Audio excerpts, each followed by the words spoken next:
दोस्तों आपका स्वागत है पूरा educated the way to the success में। आज हम NCERT science class 8 chapter 17 stars and the solar system को डिस्कस करने जा रहे हैं।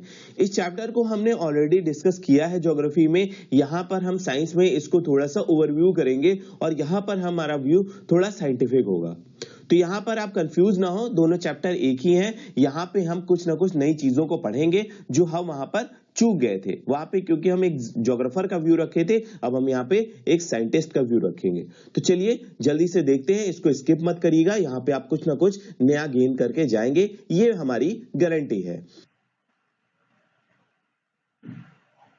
यहां पर अगर हम बात करें इस चैप्टर की कि स्टार और सोलर सिस्टम क्या है, तो ये हम ऑलरेडी डिस्कस कर चुके हैं कि स्टार्स क्या होते हैं। ये सिलिशियस बॉडीज होते हैं। सिलिशियस बॉडीज या हम कह सकते हैं सिलिशियस ऑब्जेक्ट्स। दोनों टर्म कभी भी आपके सामने आएगा तो आप समझ जाएंगे कि आपसे एक ही बात वो कह रहा है। तो यहां पर ये सिलिशियस ऑब्जेक्ट्स क्या हैं? तो ये वो ऑब्जेक्ट्स हैं जो हम स्काई में देख सकते हैं। और आप जानते हैं हम स्काई में ज्यादातर कब देखते हैं? नाइट में देखते हैं, जब सन प्रेजेंट नहीं होता है। क्योंकि आप अगर दिन में देखेंगे तो आंख पे बहुत जोर पड़ेगा जब सन रेज आपकी तरफ आती है। तो सबसे सेफ कब रहता है? नाइट टाइम में रहता है। तो हम ये सिलिशियस बॉडीज क्या क्या देख पाते हैं? हम स्टार्स देख पाते हैं। हम क्या देख सकते हैं? हम प्लैनेट्स देख सकते हैं और हम सैटेलाइट को देख सकते हैं, जो नेचुरल सैटेलाइट्स हैं, जैसे कि हमारा मून है। और प्लैनेट्स में आप जानते हैं हमारा अर्थ भी एक प्लैनेट है। और स्टार में आप जानते हैं कि हमारा सन भी क्या है? वो स्टार है।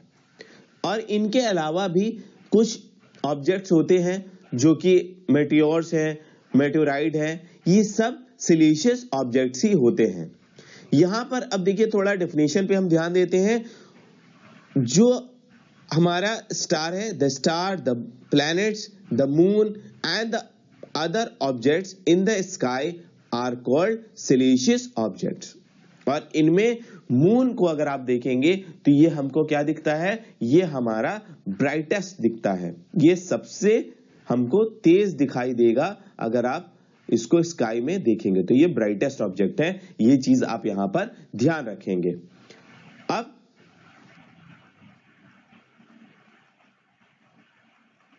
हम बात करेंगे दूसरे सिलिशियस ऑब्जेक्ट की। तो दूसरा सिलिशियस ऑब्जेक्ट क्या है? वो है हमारा मून। और ये हमारे सबसे करीब है, तो हम इसको बहुत ध्यान से पढ़ेंगे। यहां पर आज हम क्या पढ़ने वाले हैं? हम यहां पर आज मून के बारे में पढ़ने वाले हैं, उसके डिफरेंट फेजेस के बारे में। डिफरेंट फेजेस क्या है ये आप अभी समझ नहीं पाए हैं, तो अभी मैं आपको ये चीज क्लियर करता हूं। Different phases of the moon क्या होता है? तो यहां पर अगर आप ध्यान दें तो एक समय आएगा जब हमको मून पूरा दिखाई देगा। आप अब से ध्यान दीजिएगा, इसको हम क्या कहेंगे? फुल मून डे कहेंगे। जब हमको मून पूरा दिखाई देगा उसको हम फुल मून डे कहेंगे। लेकिन एक दिन ऐसा भी तो आता है जब आपको मून नहीं दिखता है। ये हम येलो कलर से ड्रॉ कर रहे हैं, इसको हम कहेंगे क्या? इसको कहेंगे न्यू मून डे, क्योंकि मून हमको दिख नहीं रहा है। मून होने वाला है, अभी मून बच्चा है, छोटा सा है, आप लोगों की तरह है। तो ये क्या है? अभी जन्म लेने वाला है, तो ये छोटा सा है, ये हमको दिख नहीं रहा है। और जैसे जैसे दिन पार होगा, फुल मून से हम देखेंगे तो क्या होगा? जो मून हमको पूरा दिख रहा था वो अगले दिन क्या होगा? थोड़ा सा छोटा हो जाएगा। उसके अगले दिन हम ध्यान देंगे तो क्या होगा? वो हाफ हो जाएगा। फिर हम आगे बढ़ेंगे तो फिर छोटा सा मून बचेगा। और ये जो छोटा सा मून रहता है, जिसके अगले दिन क्या होने वाला है? मून गायब होने वाला है, न्यू मून की तरफ बढ़ने वाला है। ये जो मून है जब छोटा सा है, हम इसको कहते हैं क्रिसेंट मून। ये आप टर्मिनोलॉजी को ध्यान रखिएगा, यही आपके एग्जाम में पूछेगा, आप इसको एक्सप्लेन कर सकते हैं। ये सब लिखा हुआ है, बस मैं आपको टर्मिनोलॉजी क्लियर कर रहा हूं। अब यहाँ पे न्यू मून आ गया। न्यू मून से जब हम आगे बढ़ेंगे फिर से वही कॉन्सेप्ट आएगा, थोड़ा सा मून निकलेगा, फिर थोड़ा सा और बड़ा होगा और फिर फुल मून आ जाएगा।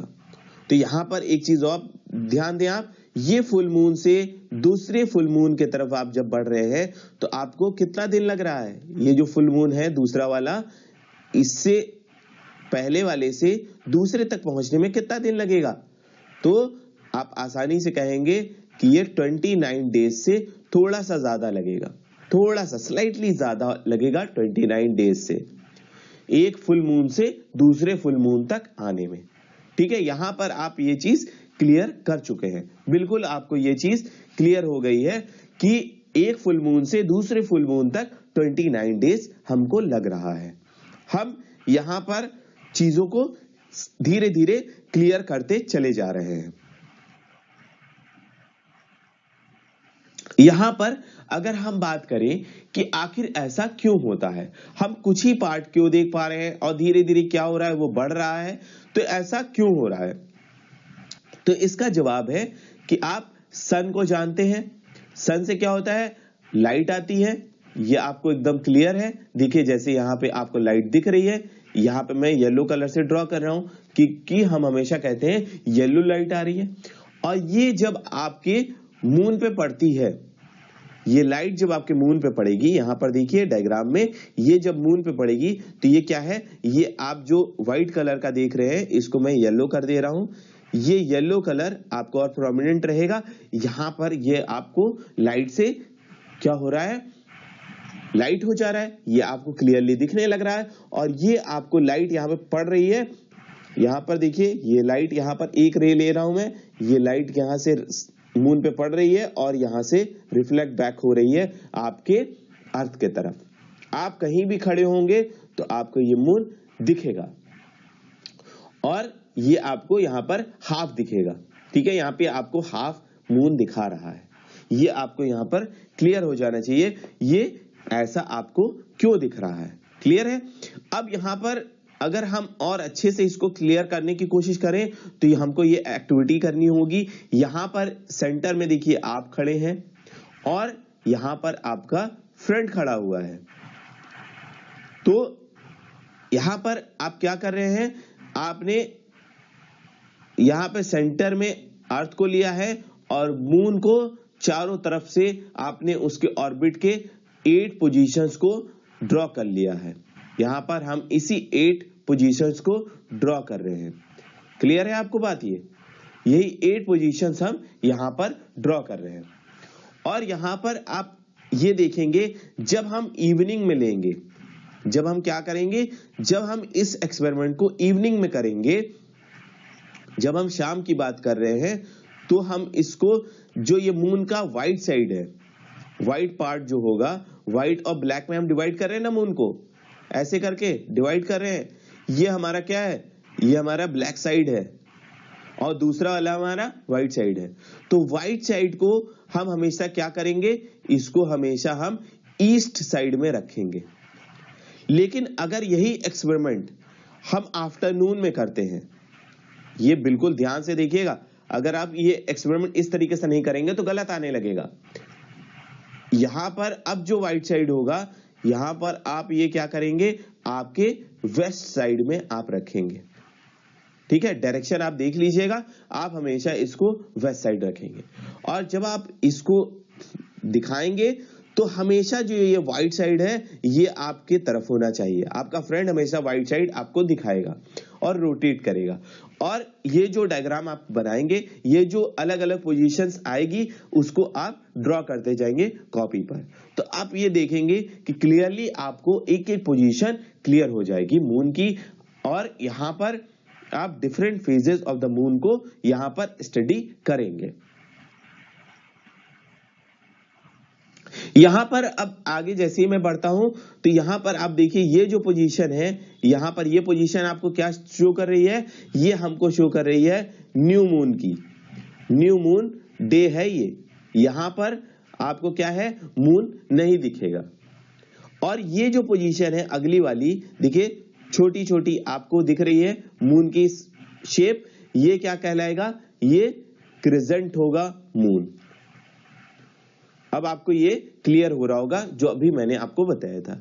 यहाँ पर हाफ हो गया, यहाँ पे थोड़ा सा बड़ा हुआ, और यहाँ पर फिर से पोजीशन क्या आ गई, ये फुल मून की आ गई है। ठीक है, ये चीज आपको क्लियर हो गई है। फुल मून डे, यहाँ पर ये जो फुल मून है, फुल मून डे है, इसको हम क्या कहते हैं हिंदी में, इसको हम पूर्णिमा कहते हैं।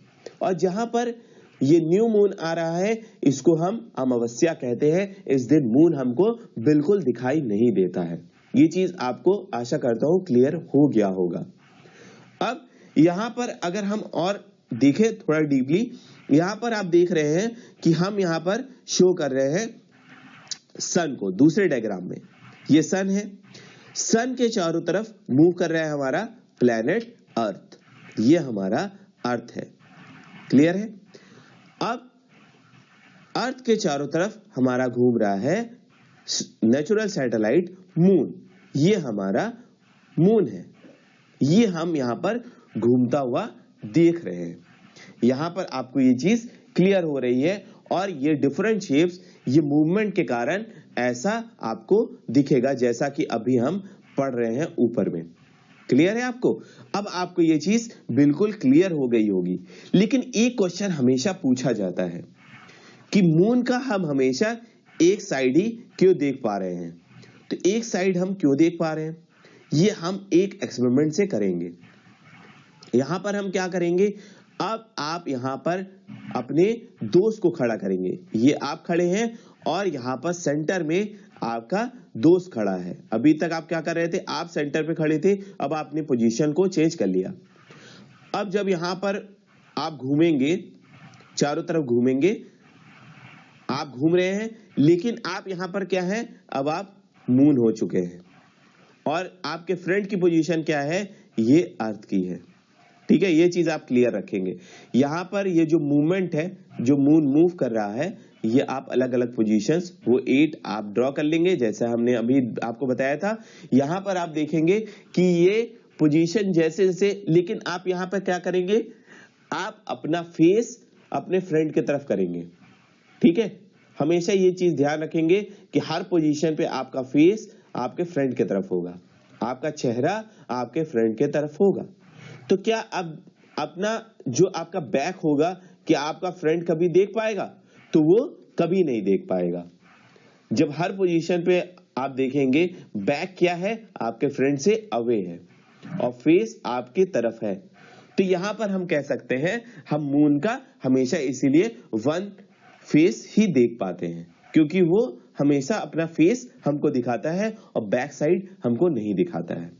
यहीं पे हमारा चंद्रयान भेजा जाना था, जो कि हमारा नहीं पहुंच पाया किसी कारणों से। चंद्रयान सेकंड हम कहां पे भेज रहे थे, हम मून के बैक साइड पे भेज रहे थे। ये आपको अब क्लियर हो रहा होगा। चंद्रयान सेकंड हमारा dark side of the moon हम भेज रहे थे, वो नहीं पहुंच पाया। क्लियर हो गई यह बात।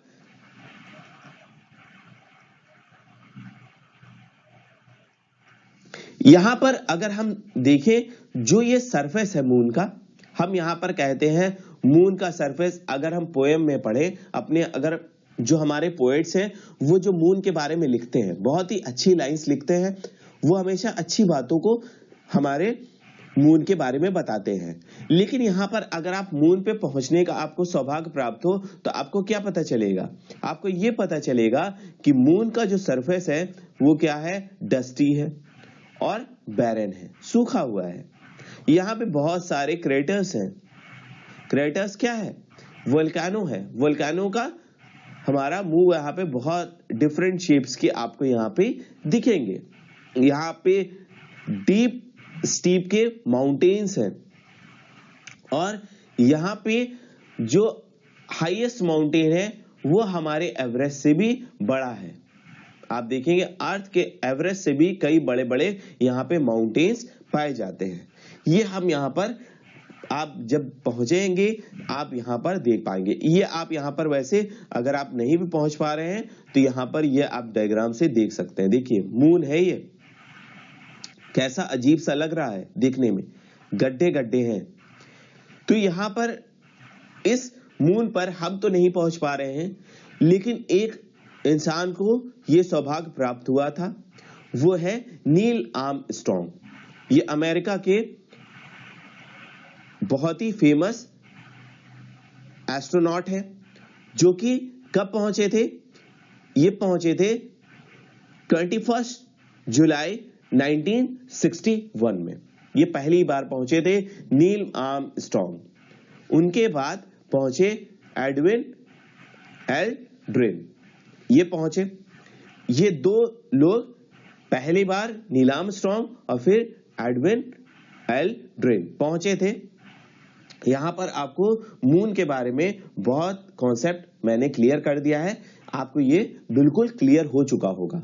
अब हम पढ़ेंगे अगले सिलिशियस ऑब्जेक्ट के बारे में, वो है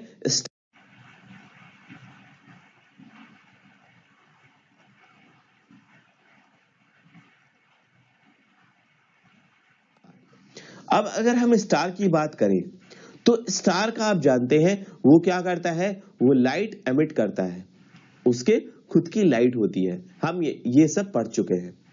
और जो हमारा सन है वो क्या है, वो एक स्टार है, ये भी हम जानते हैं। और यहां पर आपको एक क्वेश्चन आ रहा होगा आपके दिमाग में कि हमारा स्टार हमको तो बहुत बड़ा दिखता है, लेकिन और बहुत सारे जो स्टार्स होते हैं स्काई में वो हमको छोटे छोटे दिखते हैं। तो यहाँ पे सिंपल इसका आंसर है, वो हमारा सन हमको इतना बड़ा क्यों दिखता है? क्योंकि वो 15 करोड़ किलोमीटर दूर है हमसे, जिसको हम इंग्लिश में 150 मिलियन किलोमीटर्स अवे कह सकते हैं। वो हमारे अर्थ से इतना दूर है। ये हमारा CTET में क्वेश्चन आ चुका है, इसीलिए आप इसको बहुत ध्यान से पढ़ें। यहाँ पे कॉम्पिटिटिव क्वेश्चंस यहाँ से पूछे जाते हैं डायरेक्टली। आप ये 6, 7, 8 क्लास के NCERT को ना समझें, आप इसको समझे, ये कभी भी आपके एग्जाम में पूछा जा सकता है, जैसे कि ये क्वेश्चन आया हुआ है। अगर हम नियरेस्ट स्टार की बात करें तो अल्फा सेंचुरी, ये हमारा कितना डिस्टेंस पर है? ये देखिए 4 के आगे कितने सारे जीरो लगे हुए हैं। ये पढ़ना भी बहुत डिफिकल्ट है हमारे लिए, हमारे अर्थ से कितना दूर है। तो हम इसको समझने के लिए क्या करते हैं, हम यहाँ पर लाइट ईयर को पढ़ते हैं। अब ये लाइट ईयर क्या है, ये लाइट ईयर का कॉन्सेप्ट क्या है, तो हम अब यहाँ पर समझेंगे। देखिए जो लाइट है हमारा, ये हमको बताएगा कि हम कितना डिस्टेंस कवर कर रहे हैं। तो लाइट को अगर हम देखें कि लाइट कितना टाइम लेता है जाने में, एक डिस्टेंस को कवर करने में, तो लाइट हमारा 3 लाख किलोमीटर्स कवर करता है 1 सेकंड में। 1 लाख किलोमीटर कितना कवर करेगा? 1 सेकंड में 3 लाख किलोमीटर कवर करता है लाइट। ये चीज आपको यहाँ पर क्लियर हो जानी चाहिए। और हम इसी को क्या कह रहे हैं, जब हमारा लाइट है, मान लीजिए ये जा रहा है, जो 1 ईयर में लाइट कवर करेगा उसको हम कहेंगे लाइट ईयर। क्लियर है आपको? 1 साल में जो लाइट हमारा डिस्टेंस कवर करता है वो होता है लाइट ईयर डिस्टेंस। इसीलिए हम लाइट ईयर को क्या कह रहे हैं, ये डिस्टेंस की यूनिट कहते हैं। और हमारा जो ये अल्फा सेंचुरी है, अल्फा सेंचुरी जो हम अभी बात कर रहे हैं, जो नियरेस्ट हमारा स्टार है, ये कितना डिस्टेंस कवर करता है, कितना लाइट ईयर है वो हमारे अर्थ से? ये हमारा 4.3 लाइट ईयर अवे है हमारे अर्थ से। और हमारा सन कितना दूर है, ये 8 लाइट मिनट्स दूर है। इसीलिए सन से अर्थ तक आने में लाइट को कितना टाइम लगता है? 8 मिनट से थोड़ा सा ज्यादा। ये चीज आपको क्लियर हो गई होगी। यहां पर हम कुछ फैक्ट्स को देखिए क्लियर करते जा रहे हैं। यहां पर देखिए, अगर आप यहां पर ध्यान देंगे, कुछ क्वेश्चंस आपसे ये पूछे जाएंगे कि जो हमारा स्टार है, जो हम रात में देख पाते हैं, वो हम दिन में क्यों नहीं देख पाते हैं? ये आपसे ये क्वेश्चन अक्सर लोग पूछ लेंगे तेज बनकर। तो यहां पर क्या होगा, हम भाई स्काई में देखेंगे तो हमारा स्टार कैसे दिखेगा दिन में? ये तो कॉमन सेंस की बात होनी चाहिए, क्योंकि हमारा दिन में क्या होता है, सनलाइट प्रेजेंट होती है, सन प्रेजेंट होता है, सन से क्या निकलता है, सनलाइट होता है, और ये बहुत तेज होता है। तो इसमें स्टार्स का दिखना तो मुमकिन ही नहीं है, क्योंकि हम तेजी से वो जो लाइट हमारी तरफ आ रही है वो हम देख ही नहीं सकते हैं, और अगर हम देख भी लेंगे तो हमको स्टार्स नहीं दिखाई देंगे, हमको सिर्फ सन ही सन दिखाई देगा। तो जब सन शाम को डूबेगा तभी हमको स्टार दिख सकते हैं, हमको मून दिख सकता है। आप सिंपली ये बात कह सकते हैं, जो भी अब आपसे तेज बनेगा आप ये बात कहेंगे। क्लियर है? अब आप एक चीज और ध्यान दें, जब आप जो स्टार है आप जब स्काई पे बहुत ध्यान से देखेंगे तो आपको ये पता चलेगा जो स्टार है वो किधर की तरफ मूव कर रहा है। ये हमारा ईस्ट से वेस्ट की तरफ मूव करता हुआ आपको दिखेगा, हमेशा आपको ईस्ट से वेस्ट की तरफ मूव करता हुआ दिखेगा। तो ऐसा क्यों होता है? आप देखिए यहां पर आप ये चीज समझ लीजिए, जो हमारा अर्थ है, अर्थ का मूवमेंट क्या होता है ये मैं आपको बता चुका हूं, ये वेस्ट से ईस्ट की तरफ होता है, वेस्ट टू ईस्ट होता है। तो जब हमारा अर्थ वेस्ट टू ईस्ट की तरफ मूव करेगा, जो स्टार प्रेजेंट होगा वो हमको किधर मूव करता हुआ दिखेगा, वो हमारा ऑपोजिट साइड में मूव करता हुआ हमको दिखेगा। ये हमारे कॉमन सेंस की बात है। ये अगर आप रोटेट करें, आप अगर रूम में खड़े हो और आप किधर मूव करें, वेस्ट से ईस्ट की तरफ मूव करेंगे तो जो आपकी तरफ दीवार है वो आपको ईस्ट से वेस्ट की तरफ मूव करते हुए दिखेगी। और अगर आपको तब भी नहीं क्लियर हो रहा है तो ये क्लियर होगा आपको जब आप ट्रेन में बैठे, तो आप ये चीज देखेंगे कि ट्रेन आगे की तरफ जाती है और जो पेड़ पौधे हैं वो आपके पीछे जा रहे होते हैं। ठीक है, ये चीज आपको क्लियर हो जाता है। यहां पर एक क्वेश्चन और अराइज करेगा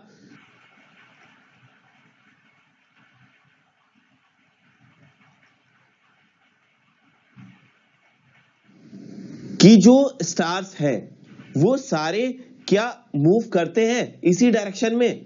तो आप कहेंगे नो, क्योंकि कुछ स्टार्स होंगे जो कि मूव ही नहीं करेंगे, नो मूवमेंट होगा।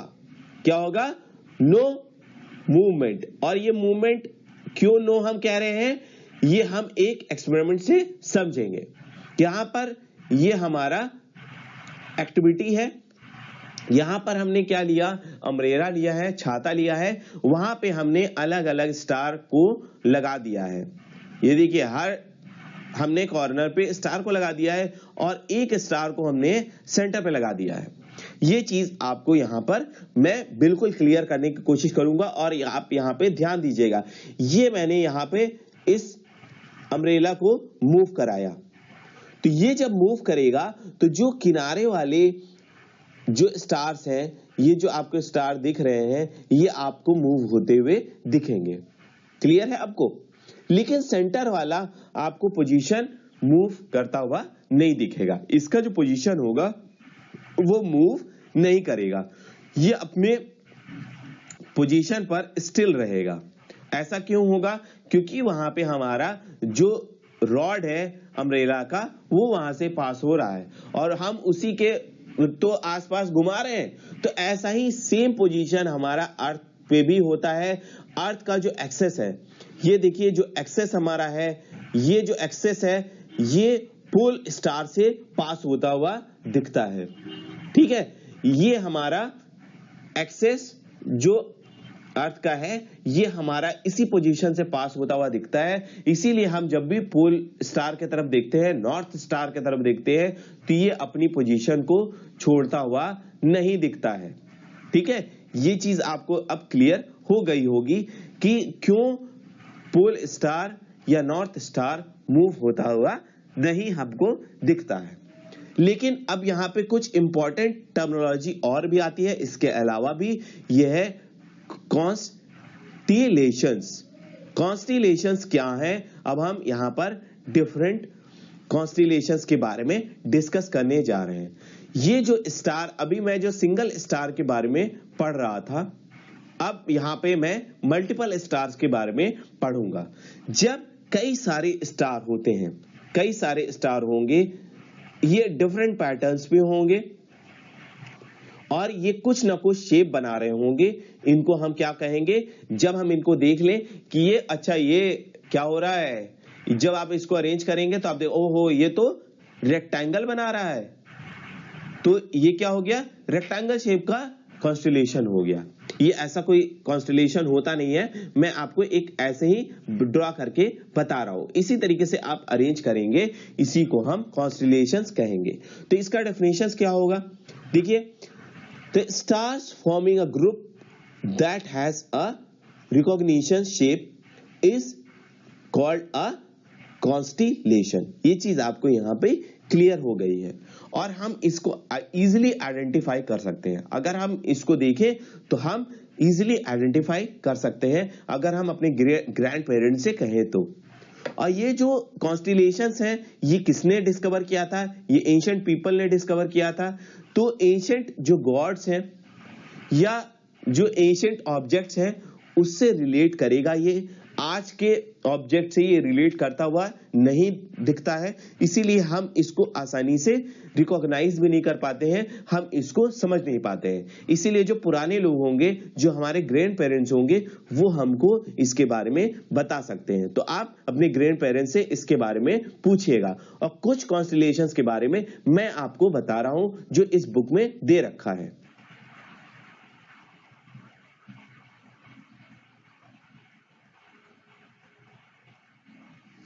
यहां पर जो सबसे इंपॉर्टेंट कॉन्स्टेलेशंस है, अगर हम यहां पर देखें समर टाइम में आप इसको इजीली रिकॉग्नाइज कर सकते हैं। नाइट टाइम में इसको कहते हैं ओरसा मेजर। ओरसा मेजर कह सकते हैं, या हम कह सकते हैं बिग डीपर या बिग बियर या सप्तऋषि। यहां पर इतने सारे इसके नाम हैं, आप इनमें से कुछ भी आप इसको बुला सकते हैं क्योंकि ये हर नाम से जाना जाता है। अब यहां पर देखिए, यहां पे कितने स्टार हैं ये उर्सा मेजर में। उर्सा मेजर की अगर हम बात करेंगे तो उर्सा मेजर में 7 स्टार्स होते हैं जो अरेंज करने पड़ते हैं। जो कुछ अरेंजमेंट इस तरह का आपको दिखता है, ये देखिए यहां पर ये अरेंजमेंट है और ये बियर टाइप का आपको दिख रहा है। ये देखिए बियर बना हुआ है, भालू बना हुआ है, तो ये आपको इसीलिए हम कहते हैं बिग बियर। भालू से बड़ा बियर हमको दिखता है तो हम उसको बिग बियर कहते हैं। यहां पर देखिए एक क्या है, हम ये जो डायग्राम है यहां पर देखिए इसको क्लियर कर रहे हैं। देखिए बच्चा हाथ में लिया हुआ है, ये यहां पर 3 जो यहां पर ये पोजीशन है, ये 3 जो स्टार है, ये एक स्टार हुआ, दूसरा स्टार हुआ, तीसरा स्टार हुआ। ये क्या है, ये हमारा लैडल है, इस स्टार का बिग लैडल है। ये हमारा 3 स्टार हमारे रॉड पर आ रहा है और ये 4 स्टार ये कहां पे आ रहा है, ये हमारा आ रहा है क्वेश्चन मार्क पर। ठीक है, यहां पर ये क्वेश्चन बनाता हुआ दिख रहा है, ये क्वेश्चन मार्क है यहां पर। तो यहां पर 4 स्टार कहां पर है, क्वेश्चन मार्क पर है 4 स्टार्स, और 3 स्टार लैडल पर है, डंडे पर है। ठीक है, ये चीज आपको यहां पर क्लियर हो रही होगी कि ये हम कैसे इसको रिकॉग्नाइज करेंगे।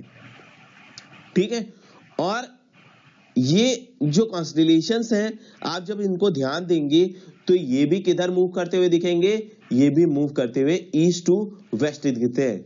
हमेशा याद रखिए कि ये जो मूवमेंट होता है ईस्ट टू वेस्ट, ये हमारा ज्यादातर अर्थ के ही कारण होता है। यहां पर भी अर्थ का मूवमेंट क्या होता है, वेस्ट टू ईस्ट होता है, आप जानते हैं। इसीलिए कॉन्स्टेलेशंस भी हमको ईस्ट टू वेस्ट मूव होते हुए दिखते हैं।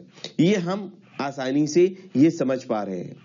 और हम आसानी से ये जो उर्सा मेजर है ये हम कब इसको देखें, तो 9 बजे रात में आप आसानी से इसको समर नाइट में देख सकते हैं, जब क्लाउडलेस स्टार हो। ठीक है, जब स्टार क्या हो, क्लाउडलेस हो, जब बादल बहुत कम हो, तब आप इसको आसानी से रिकॉग्नाइज कर सकते हैं। आप वहां पे अब देखिएगा, आपको मैंने डायग्राम भी दिखा दिया कैसा वो दिखता है। अब आप आसानी से इसको कोशिश करिएगा कि आप इसको रिकॉग्नाइज कर पाए। अब यहां पर एक चीज और बता रहा है कि ये जो उर्सा मेजर है, देखिए ये क्वेश्चन मार्क है और ये हमारा जो पीछे का पार्ट है, ये यहाँ पे जो टेल पे जो 2 स्टार है, इनको हम अगर पॉइंटर मान लें, ये क्या है, ये एक तरीके से पॉइंटर है। ये पॉइंटर किधर पॉइंट करेंगे, ये हमारा पोल स्टार की तरफ पॉइंट करेंगे। ठीक है, तो पॉइंट स्टार पॉइंटर के थ्रू हम पोल स्टार को भी पता कर सकते हैं। आसानी से हम इसको पता कर सकते हैं कि वो पोल स्टार किधर होगा।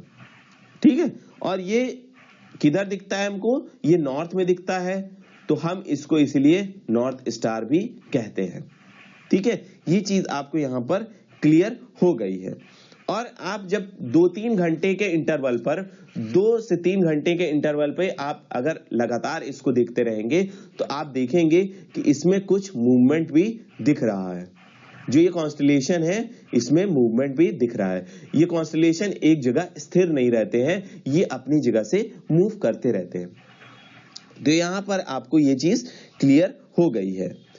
ठीक है, और अगर आप साउथ से देखें, देखिए यहां पे एक इंपॉर्टेंट बात कह रहा है, ये जो कॉन्स्टलेशन है अगर आप सदर्न हेमिस्फीयर से देखें या साउथ से देखें तो आप क्या करेंगे, इसको देख नहीं पाएंगे। ये हमको बिल्कुल नहीं दिखेगा, ये हमको सिर्फ नॉर्थ रीजन में ही दिखता है, ये हमको नॉर्थ में ही दिखता है। ये कुछ चीजें हमको क्लियर कर लेनी थी यहीं पर, क्योंकि ये हमारे लिए जरूरी थी। ठीक है, अब हम दूसरा कॉन्स्टलेशन यहां पे पढ़ेंगे। यहां पर जो दूसरा कॉन्स्टलेशन है ये है हमारा ओरियन। जो ओरियन है ये भी हम इसका भी डायग्राम देखेंगे। ओरियन के बारे में थोड़ा सा मैं आपको बता दूं। देखिए यहां पर क्या है, 3 स्टार है, ये 3 स्टार है जो इसके बेस पर है, और इनके अलावा 4-5 स्टार। ठीक है, 4-5 स्टार आपको अलग अलग पोजीशंस पे दिखते हैं और ये कुछ इस तरह का शेप होता है। यहां पर अलग अलग स्टार आपको दिखेंगे जो इसके बेस के अलावा रहते हैं। तो इसमें करीब करीब 7 से 8 स्टार होते हैं। इसमें भी मेन हमको यहां पर देखिए 3 स्टार होते हैं, 3 स्टार्स जो कि आपके बेस पे होते हैं इसके। और ये क्या होता है, इसमें कितने होंगे स्टार, देखिए मैं बता रहा हूं 7 to 8 स्टार टोटल हमको इसमें दिखते हैं। कभी 7 दिखते हैं, कभी 8 दिखते हैं, इसीलिए हम इसको रफली बता रहे हैं कि कितने स्टार होंगे। और यहां पर इसको हम क्या कहते हैं, इसको हम हंटर भी कहते हैं। ठीक है, यहां पर ओरियन तो कहते ही हैं, साथ ही साथ ये हंटर भी कहलाता है। ये देखिए मैं मार्क कर रहा हूं। और ये क्या होता है, ये क्वाड्रिलैटरल शेप का बनता है। ये क्वाड्रिलैटरल, देखिए क्वाड्रिलैटरल शेप है, ये क्वाड्रिलैटरल शेप बना रहा है ना, तो ये क्वाड्रिलैटरल शेप भी बनाता है।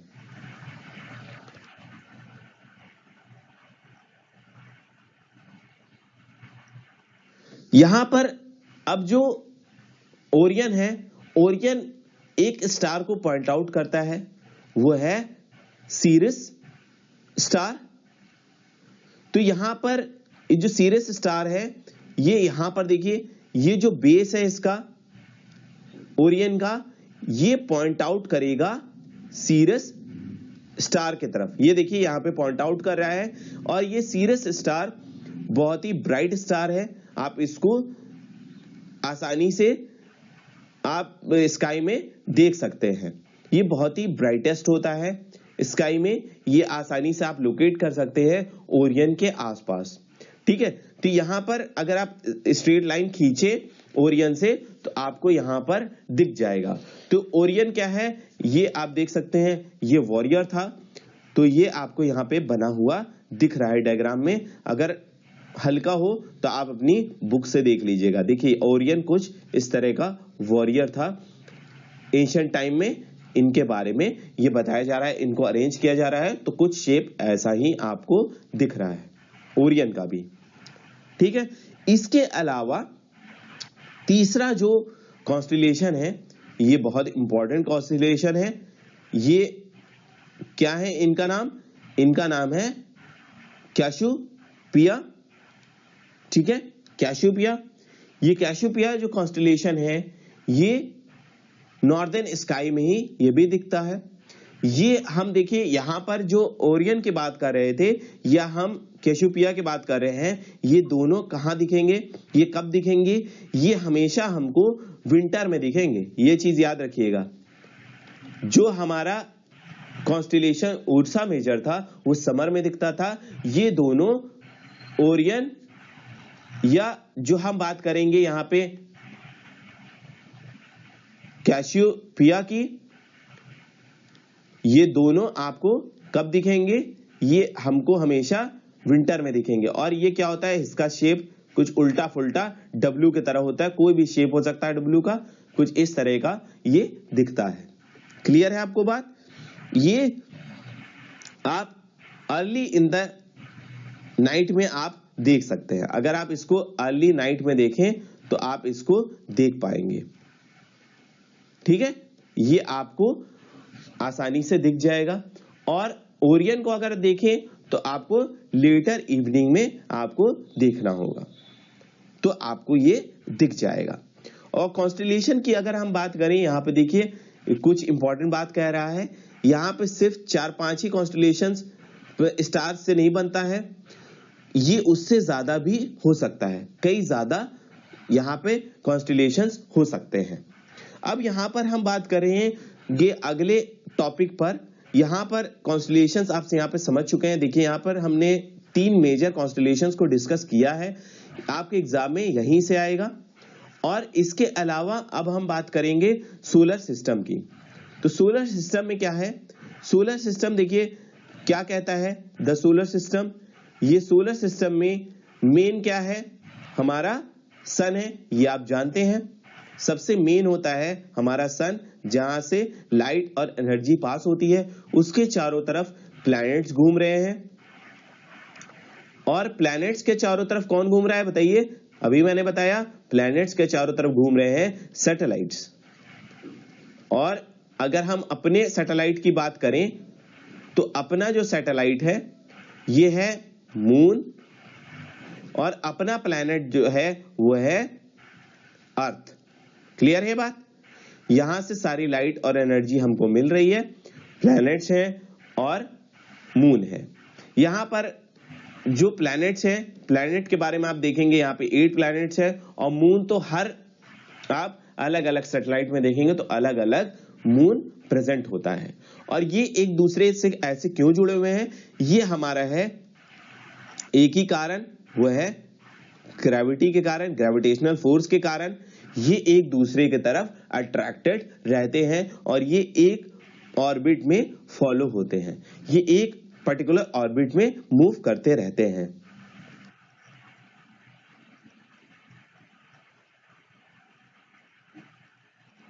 यहां पर अगर मैं बात करूं कि ये जो अभी मैंने बताया 8 प्लैनेट्स, ये देखिए कुछ डायग्राम इस तरह का है।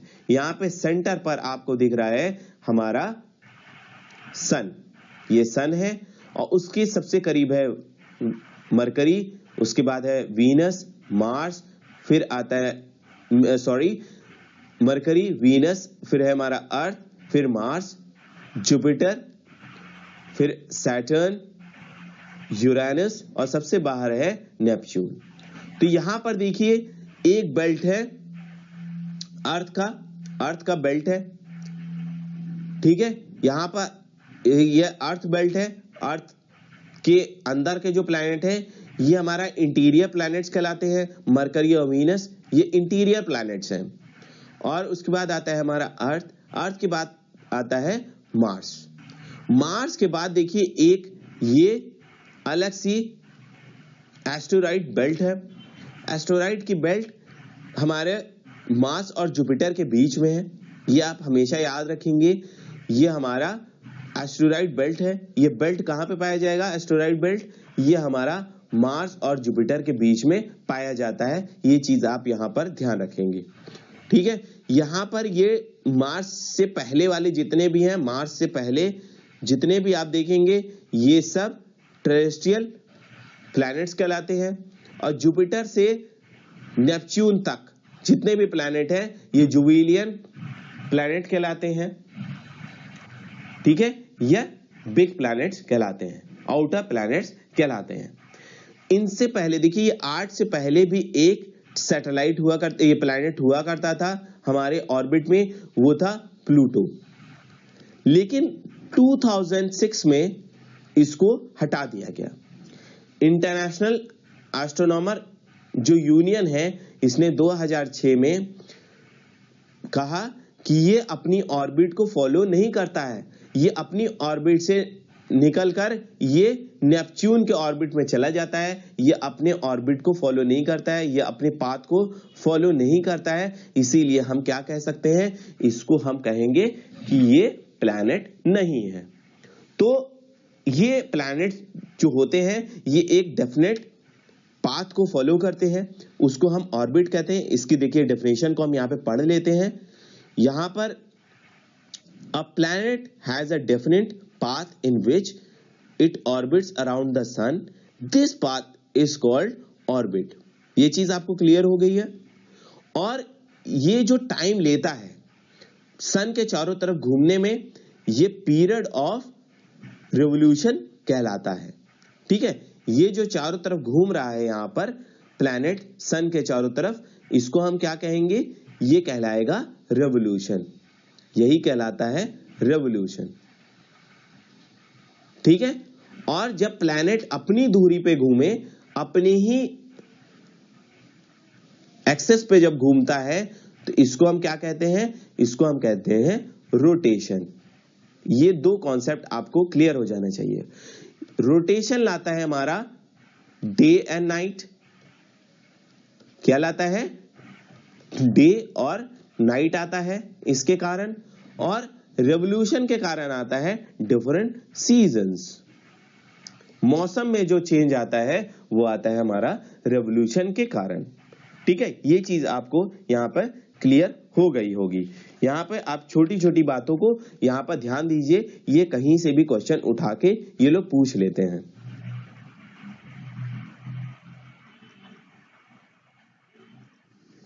और जैसे जैसे आप रेवोल्यूशन में डिस्टेंस आपका बढ़ेगा, जैसे मरकरी से नेपच्यून तक, तो आपका क्या होगा, रेवोल्यूशन भी बढ़ेगा। जैसे जैसे डिस्टेंस बढ़ता है वैसे वैसे रेवोल्यूशन भी बढ़ता है। अब यहां पर हमने देखे रोटेशन के बारे में, आपको वो भी बताया था। एक्सेस पे घूम रहा था अर्थ हमारा, तो ये किसके तरह घूम रहा था, ये एक लट्टू की तरह घूम रहा है। लट्टू अपनी जगह पे घूमता रहता है ना, अपने एक्सेस पे घूमता रहता है।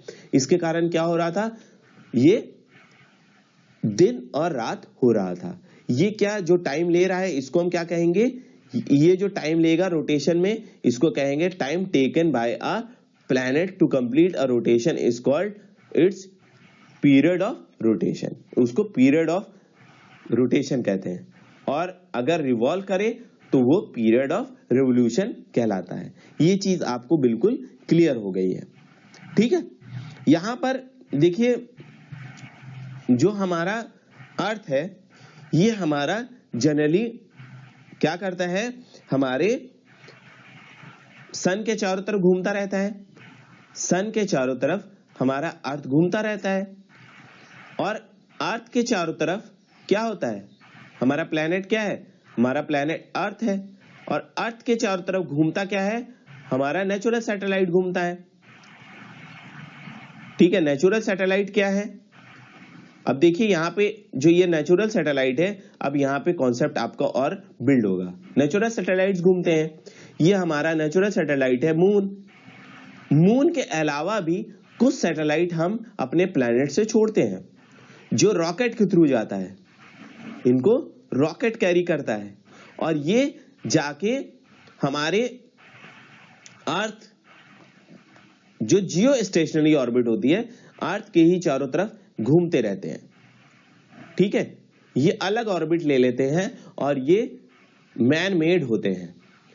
तो हम ये जो मैन मेड सैटेलाइट्स हैं, इनको हम क्या कहेंगे, इनको हम कहेंगे आर्टिफिशियल सैटेलाइट्स। ठीक है, ये जो अलग से जो मून जो हम सैटेलाइट छोड़ रहे हैं, जो अपना अलग ऑर्बिट ले रहे हैं प्लैनेट के चारों तरफ, अर्थ के चारों तरफ, इनको हम कहते हैं आर्टिफिशियल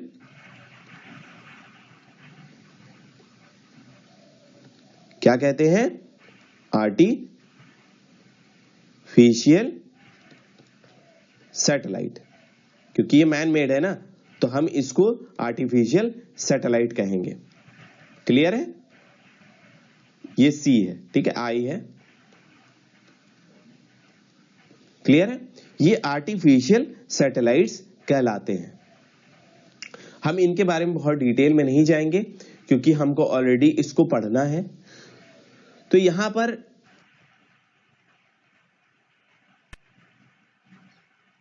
हम आगे बढ़ रहे हैं। आगे हम एक एक प्लैनेट को लेंगे। यहां पर देखिए अलग अलग जब हम प्लैनेट को ले रहे हैं तो सबसे पहले हमारा सन है, ये हम पढ़ चुके हैं। वहां पे सबसे करीबी जो प्लैनेट है ये क्या है? ये है मरकरी। मरकरी के बारे में अब हम पढ़ने वाले हैं, जिसको हम बुध कहते हैं। ठीक है, तो यहां पर क्या है? ये नियरेस्ट स्टार है। This is the nearest star. अगर हम सन से देखें, ये स्मॉलेस्ट प्लैनेट है सोलर सिस्टम का हमारे। और इसमें क्या है? ये वेरी क्लोज टू द सन है, तो ये बहुत ज्यादा गर्म भी होता है। और इसमें क्या है? इसमें अपना एटमॉस्फेयर नहीं है, इसका अपना सैटेलाइट नहीं है, नो सैटेलाइट, इसका खुद का सैटेलाइट नहीं है। और अगर हम इसको हॉरिजॉन में देखें तो हम इसको प्लेस कर सकते हैं इजीली, लेकिन हमको क्या करना होगा? हम सनराइज या सनसेट के तरफ इसको देखेंगे, तब हमको क्लियरली दिखेगा। वही कारण है सन प्रेजेंट होता है तो हमको आसानी से नहीं दिख पाता है। बुध ग्रह हमको आसानी से नहीं दिख पाएगा जब हम ऐसे देखेंगे। अब अगला हमारा, इसके अलावा अगला हमारा प्लैनेट है वीनस। ठीक है, वीनस देखिए यहां पे एक चीज मैं बता दूं, जितने भी प्लैनेट हैं सब वेस्ट टू ईस्ट मूव करते हैं। किधर मूव करते हैं? वेस्ट टू ईस्ट, जैसे हमारा अर्थ भी मूव करता है। लेकिन वीनस ही ऐसा प्लैनेट है जो उल्टा मूव करता है, वो ईस्ट टू वेस्ट मूव करता है। इसको हम कह सकते हैं पागल भी है, ये अपने पाथ को फॉलो नहीं करता है। वीनस या यूरेनस, इनके साथ यूरेनस भी है, उनके बारे में भी मैं भी बताऊंगा। तो इनका नाम क्या है? वीनस है और शुक्र ग्रह है, अगर हम इसको हिंदी में देखें तो। ठीक है, ये चीज आपको यहां पे क्लियर हो रही होगी। जब आप इसको देखेंगे तो ये क्या है? ये ब्राइटेस्ट है। सबसे पहली बात, सबसे इंपॉर्टेंट बात कि ये ब्राइटेस्ट है। और ये हमारा क्या होगा? ईस्टर्न स्काई में दिखेगा, ईस्ट साइड में हमको अक्सर दिखेगा जब सनराइज हो रहा होगा। और ये हमारा सनसेट के समय ये वेस्ट के तरफ दिखता है।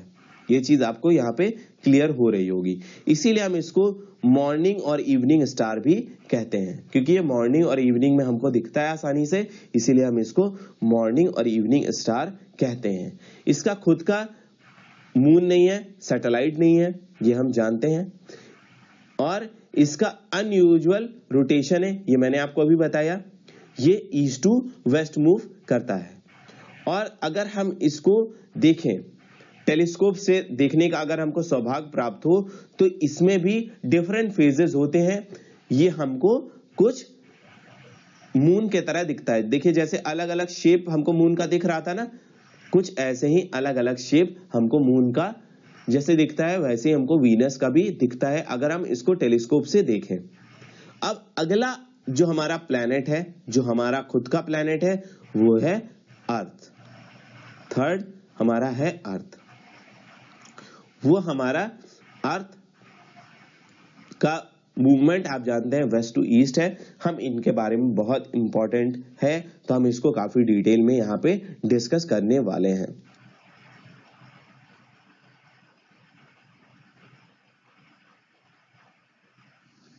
यहां पर अगर हम अर्थ की बात करें तो अर्थ की खासियत क्या है?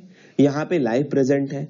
और लाइफ क्यों प्रेजेंट है ये भी सोचने वाली बात है, और कहीं क्यों नहीं है, क्योंकि यहाँ पर ब्लैंकेट है ओजोन का, यहाँ पे वाटर प्रेजेंट है, सूटेबल एटमॉस्फेयर है, टेम्परेचर बहुत हाई नहीं है, और यहाँ पर ये बहुत ही जो इसकी कंडीशन है ये हमको सूट करती है लाइफ यहाँ पे होने के लिए। ठीक है, अगर हम इसको स्पेस से देखें तो ये ब्लू ग्रीन कलर का दिखेगा, स्पेशली हम कह सकते हैं ब्लू कलर का दिखेगा, क्योंकि यहाँ पे क्या होगा, लाइट रिफ्लेक्ट होके जाएगी वाटर से। यहाँ पे बहुत ज्यादा वाटर है, वाटर और लैंड के रिफ्लेक्शन से ये हमको ब्लू कलर का दिखेगा। और इसका जो एक्सेस है, जो एक्सेस आप कहते हैं ना, जैसे मान लीजिए ये अर्थ है, अर्थ यहाँ पे मैं ड्रॉ कर रहा हूं, देखिए ये अर्थ है, यहाँ पे एक्सेस क्या होता है, जो ठीक बीच से काट दे, लेकिन इसका एक्सेस ऐसा नहीं है, इसका एक्सेस 23.5 डिग्री टिल्टेड है। कितना टिल्टेड है? 23.5 डिग्री टिल्टेड है ये। तो इसका रोटेशन यहां पर होगा, इसके उस पे होगा, इसका नॉर्मल यहां पर है। ठीक है, ये नॉर्मल लाइन है इसकी, ये नहीं है। तो यहां पर आप देखिए ये नॉर्थ साउथ रिप्रेजेंट कर रहे हैं। यहां पे डायग्राम में आप थोड़ा फोकस करें, ये यहां पर देखिए, यहां पर जब आप देखेंगे तो यहां पर ये तो हो गया हमारा इक्वेटोरियल का एक्सेस, ये इक्वेटर पास हो रहा है ना यहां से, तो यहां पे हमारा ये इक्वेटोरियल प्लेन है। जो यहां पे प्लेन होगा, यहां पर जो प्लेन होगा इसके इक्विवेलेंट जो प्लेन होगा, जो जमीन होगी जिसपे हम इक्वेटर को रिप्रेजेंट कर रहे हैं कि हमारा अर्थ अगर घूमे इक्वेटर पे तो ये हमारा उसका प्लेन होगा, इक्वेटोरियल प्लेन हो गया। लेकिन अगर हम टिल्टेशन देखें तो ये जो टिल्टेशन होगा इसका, उसका प्लेन कुछ इस तरह का होगा, जो एक्चुअल है एक्सेस का प्लेन। तो इसका जो एंगल है दोनों के बीच का, इन दोनों के बीच का जो एंगल है ये 23.5 डिग्री है। ये चीज आप याद रखेंगे, ये 23.5 डिग्री का एंगल बनाता है दोनों प्लेन। ये इक्वेटोरियल प्लेन कहलाता है, जो रेड वाला है ये इक्वेटोरियल प्लेन है। ठीक है, ये इक्वेटर का कह रहे हैं ये, और ये ऑर्बिटल प्लेन है, यहाँ पे ऑर्बिट पे घूम रहा है ना, तो ये ऑर्बिटल प्लेन कहलाता है। ये हमको लगता है कि अब आपको ये क्लियर हो गया होगा। और अगर हम देखें नॉर्मल से, अगर हम इसका एंगल देखें तो ये क्या है, 66.5 डिग्री हमको एंगल बनाता हुआ दिखता है। तो दोनों हम कह सकते हैं 66.5 डिग्री या 23.5 डिग्री। आपको ये अब क्लियर हो गया होगा। अगर नॉर्मली अगर होता हमारा एक्सेस 90 डिग्री पे परपेंडिकुलर होता तो 66.5 डिग्री, और ऐसे हमारा ये बनाता है कितना, 23.5 डिग्री एंगल बनाता है। ठीक है, ये चीज हमको यहाँ पे क्लियर हो गई है। और ये जो एक्सेस पे जो मूव कर रहा है, इसके कारण दिन रात हो रहा है, और रेवोल्यूशन के कारण हमारा क्या हो रहा है, सीजन में चेंज आ रहा है। ये हमको यहाँ पे क्लियर हो गया। हमारा खुद का सैटेलाइट भी है, उसका नाम है मून। अब इसके बाद अगला जो हमारा प्लेनेट है, इसको हम कहते हैं मार्स। इसका क्या नाम है, मंगल ग्रह इसका नाम है। ये हमारे अर्थ के बाद का अगला प्लेनेट है, जो कि अर्थ के ठीक बाहर है। ये हमको स्लाइटली रेड कलर का दिखता है, इसीलिए हम इस प्लेनेट को रेड प्लेनेट भी कहते हैं। और इसके दो छोटे सैटेलाइट्स हैं, छोटे छोटे, फोबोस और डीमोस, दो होते हैं। इनके बारे में हम कभी डिटेल में डिस्कस करेंगे, यहाँ पर सिर्फ एक जनरल आइडिया ले लीजिए। यहाँ पर अगला प्लेनेट है जुपिटर, जिसको हम कहते हैं बृहस्पति। ये हमारा बृहस्पति या जुपिटर कहलाएगा। ये हमारे प्लेनेट का सबसे बड़ा, हमारे सोलर सिस्टम का सबसे बड़ा प्लेनेट है, और ये हमारे अर्थ से 1300 टाइम्स बड़ा है। समझ लीजिए उसमें कितने अर्थ आ सकते हैं, 1300 अर्थ आ सकते हैं।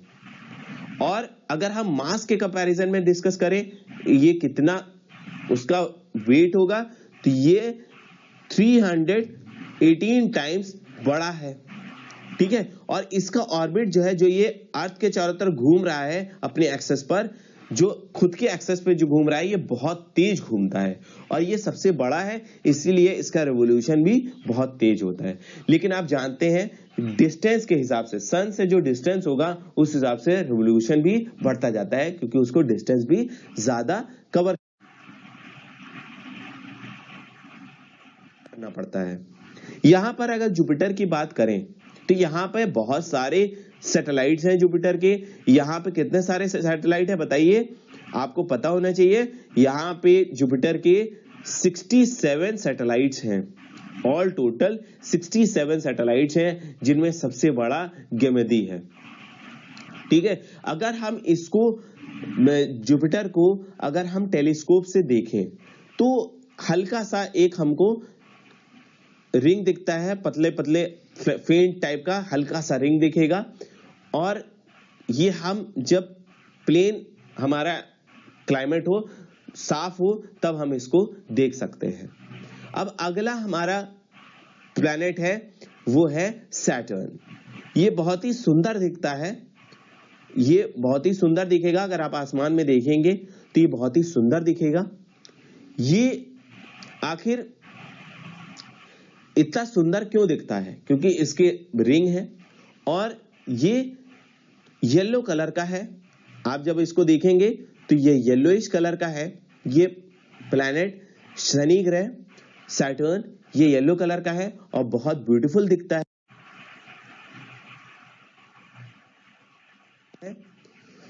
क्योंकि इसमें बहुत सारी रिंग है। 7 रिंग आपको यहां पर दिखती है। अगर आप इसको देखेंगे नेकेड आई से तो आपको नहीं दिखेगा। इसको देखने के लिए आपको क्या करना होगा? आपको टेलीस्कोप का इस्तेमाल करना होगा। और सैटर्न को जब आप देखेंगे तो ये क्या है? ये इसकी डेंसिटी लेस है, बहुत लेस डेंसिटी है।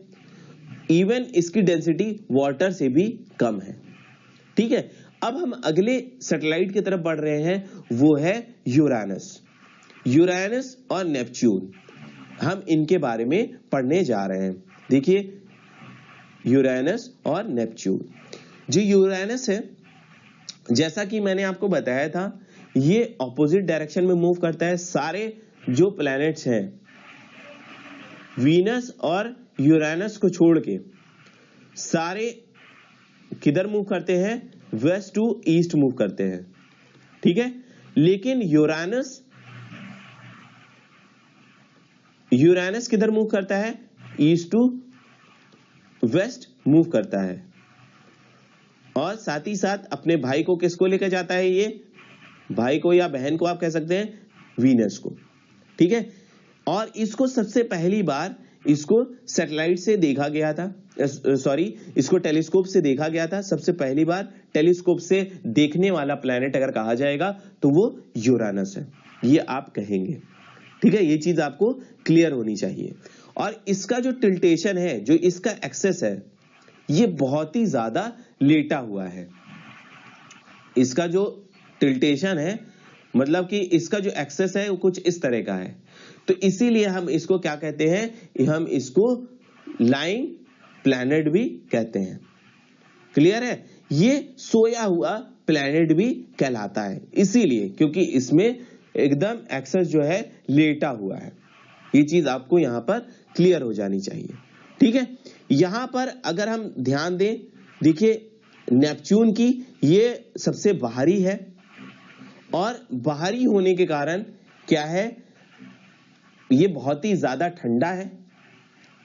और इसमें आप देखेंगे कि बहुत ज्यादा हम इसकी स्टडी नहीं कर पाए हैं, क्योंकि ये बाहर में पाया जाता है।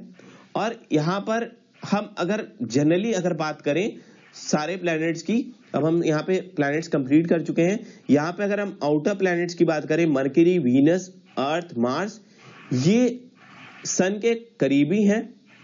और जो बाद के हैं वो, उसके बाद अभी मैं पढ़ रहा हूं, उनको हम क्या कहते हैं? ये नियर प्लैनेट्स कहलाते हैं, क्योंकि ये बहुत करीब है और इनके बहुत कम मून है, बहुत कम सैटेलाइट्स हैं।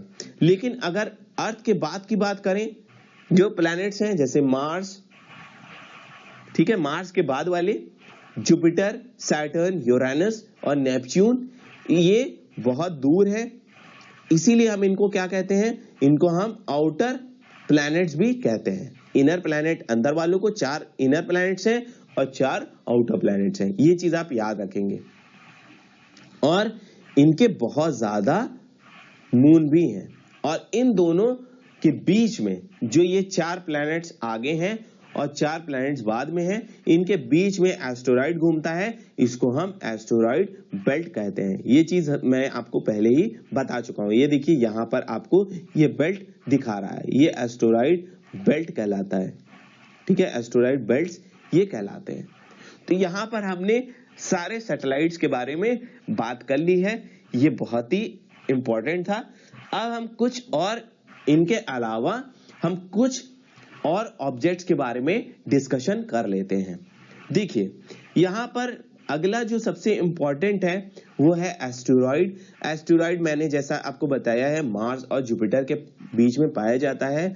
ये बहुत छोटे छोटे ऑर्बिट्स हैं, ऑब्जेक्ट्स हैं, जो कि मूव करते हैं सन के चारों तरफ, जैसे कि प्लैनेट्स मूव करते हैं, और इनको कहा जाता है कि ये प्लैनेट के ही हिस्से हैं, सन के ही हिस्से हैं, जो ये एस्टेरॉइड पाए जाते हैं, ठीक है। और हम अगर इसको टेलीस्कोप से देखें तो हम इनके बारे में और क्लियरली देख सकते हैं, और हम इनके बारे में काफी ज्यादा स्टडी अच्छे से कर पाएंगे।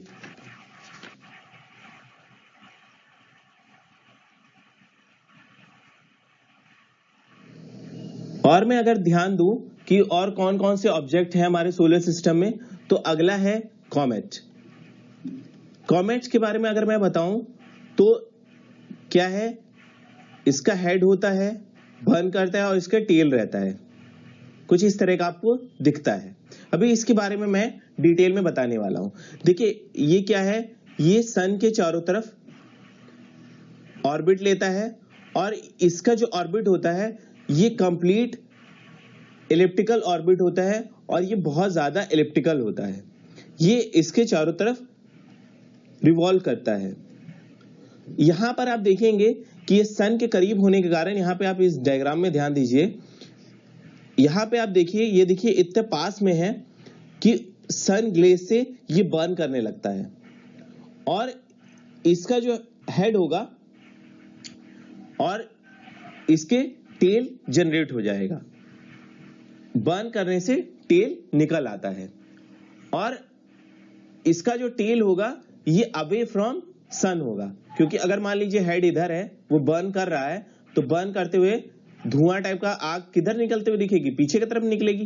तो ऐसा आपको नजर आएगा। जैसे कि आप आग जलाते हैं, जब भी लकड़ी रहती है तो आप आग जलाते हैं तो क्या होता है, आग ऊपर की तरफ आती है, तो यहां भी आग लगेगी तो पीछे की तरफ टेल निकलेगा, ठीक है। ये चीज हमको क्लियर हो जानी चाहिए। ये हमको इस तरह का दिखता है। और कॉमेट के बारे में और क्या आप समझ सकते हैं, देखिए यहां पे एक तो इसका टेल अवे फ्रॉम द सन है, पहली बात, ये बर्न करेगा, और इसकी साइज जो होगी वो क्या होगी, वो लंबी होती चली जाएगी, वो जैसे जैसे वो सन के तरफ अप्रोच करेगा। और ये जो कॉमेट है ये 76 ईयर्स में आता है। ऐसा पहला कॉमेट हम कह सकते हैं 76 ईयर्स में आता है, उसका क्या नाम है, हैडली कॉमेट है। हैडली कॉमेट हर 76 ईयर्स पे आता है। ये पहली बार 1986 में आया था। तो अब बताइए अब अगला कब आएगा, ये हमारा क्वेश्चन है। और कॉमेट से देखिए, जब कॉमेट आता है तो कुछ सुपरस्टिशंस भी है इसके बारे में, कि इसका मतलब कॉमेट हमको दिख रहा है, इसका मतलब कि बाढ़ आने वाली है या कुछ क्लैमिटी आने वाली है।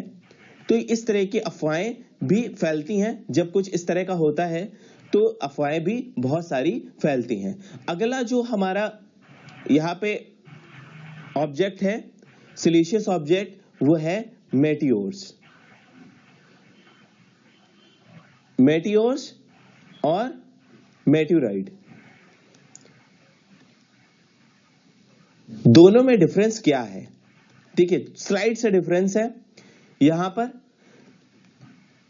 अर्थ है, अर्थ के चारों तरफ ऑब्जेक्ट है, कुछ ना कुछ रिवॉल्व कर रहे हैं। वो कभी किसी कारण से वो अर्थ के अंदर अप्रोच कर जाते हैं, वो अर्थ की तरफ आ जाते हैं। तो क्या होता है, वो अंदर आने के कारण वो बर्न करने लगते हैं, फ्रिक्शन के कारण बर्न होता है। क्या होगा? रगड़ खाएगा, फ्रिक्शन के कारण बर्न होगा। ठीक है, आग लगेगी उसमें और वो बर्न करने लगेगा और वो धीरे धीरे अर्थ के लैंड की तरफ अप्रोच करेगा, जमीन की तरफ आएगा। जैसे ही वो लैंड की तरफ पहुंचने वाला होगा, उससे पहले ही क्या होगा, वो गायब हो जाएगा, वो बुझ जाएगा। तो ऐसे जो ऑब्जेक्ट्स होंगे उनको हम बोलेंगे मेटियोर्स। क्लियर है आपको? इसीलिए हम इनको क्या कहते हैं, इनको हम शूटिंग स्टार भी कहते हैं। लेकिन अगर मान लीजिए ऑब्जेक्ट बहुत छोटा है, तब ऐसा केस हो सकता है। यूजुअली क्या होगा, वो एटमॉस्फेयर में एंटर करेगा और कुछ दूर में ही वो खत्म हो जाएगा। लेकिन कुछ ऑब्जेक्ट्स ऐसे होंगे जो एटमॉस्फेयर में क्रॉस करेंगे, फ्रिक्शन के कारण उसमें हीट बनेगा, वो ग्लो करने लगेंगे और वो साथ ही साथ क्या होगा, वो अर्थ तक पहुंच भी जाएंगे। कुछ कंप्लीटली इवापोरेट नहीं हो पाएंगे और वो पहुंच जाएंगे। ऐसे को हम कहेंगे मेटीराइड, मेट्यूराइड। ठीक है, मेटियोर्स और मेटोराइड दो होते हैं। एक पहला वाला, इसमें मेटियोर्स जो अर्थ तक नहीं पहुंचता है, ठीक है, ये लैंड तक नहीं पहुंच रहा है और ये लैंड तक पहुंच रहा है। दोनों में अंतर आप समझ लीजिए। ठीक है, और यहां पर आप देखेंगे कि ये मेटियोर शावर भी होता है। कहा जाता है कि जब कॉमेट का टेल कटता है अर्थ से, कभी मान लीजिए कॉमेट का टेल आएगा आसपास में और वो कट कर गया, क्रॉस कर दिया अर्थ ने, या कई सारे हमको मेटियोर्स अपने अर्थ पे दिखते हैं आते हुए, तो ये मेटियोर शावर कहलाता है।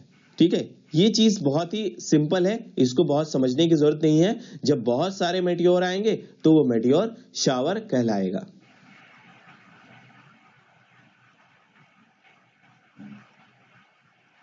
यहां पर अगला जो टॉपिक है, ये आर्टिफिशियल सैटेलाइट के बारे में हम यहां पे बात करेंगे, जो कि मैंने अभी आपको बताया था। आर्टिफिशियल सैटेलाइट क्या है?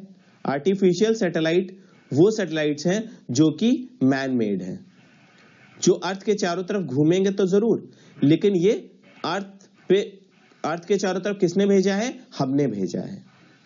ठीक है, ये अर्थ है, अर्थ के चारों तरफ सैटेलाइट घूम रहा है, नेचुरल सैटेलाइट, उसका क्या नाम है? वो है मून। और इनके अलावा सैटेलाइट मूव करता है, आर्टिफिशियल सैटेलाइट मूव करता है, उसका क्या है? ये हमारे इनके बारे में हम पढ़ने जा रहे हैं। इनमें इनसैट है,